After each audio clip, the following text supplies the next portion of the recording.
Account, ito po mga kapatid, baka kayo ay huling nakapag-open din po at nakapakinig sa atin.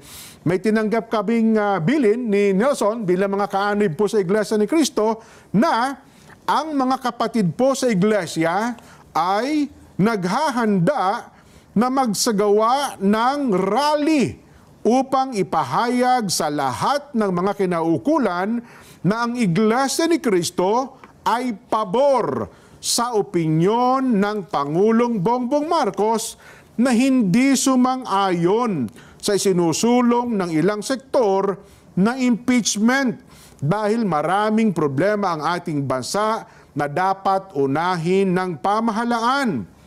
Ang Iglesia ni Cristo po ay para sa kapayapaan. Ayaw natin sa anumang uri ng kaguluhan na manggagaling sa kaninumang panig.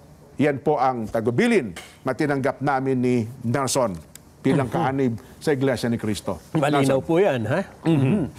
Resulta po ng ating Vox Populi sa hapon na ito sa tanong na dapat bang manindigan ang Pangulong Bongbong Marcos sa kanyang panawagang no to impeachment?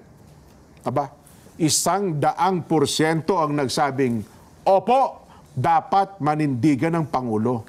Ay dapat naman talaga. Ako bilang isang individual, Nelson, napakasarap makita na ang isang Pangulo ay mayroong paninindigan. At saka unang-una, yung kanyang panawagan dyan ay hindi naman mali, di ba? Totoo. At tama yung sinasabi niya na walang kahihinat na nito at ito ay walang bungang buti na ibubunga, walang mabuting ibubunga sa kahit na isang Pilipino. Bakit natin pagsasayangan ng panahon? Sa halip ay magkakawatak-watak pa tayo, magiging dahilan pa ng alitan, ng away, at yung iba pa may pinaplano umano na mga panggugulo. Tako po. Saan tayo pupulutin kapag kaganyan? Hindi ba? Nakakalimutan nila. Bata pa ako, Nelson, tandang-tanda ko yun. Ang utos ng hari ay hindi nababali. Hindi nababali. Diba? Ang utos ng hari ay hari. Kumbaga, ang utos ng hari hindi nababali. Bagamat hindi utos yan, pero, di ba? Pakiusap ng Pangulo, yan ang kanyang statement.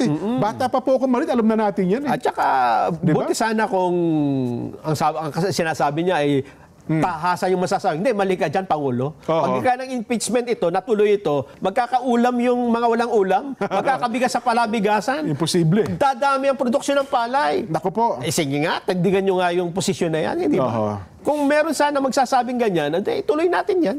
Di ba? Imposible po mangyari. Yun nga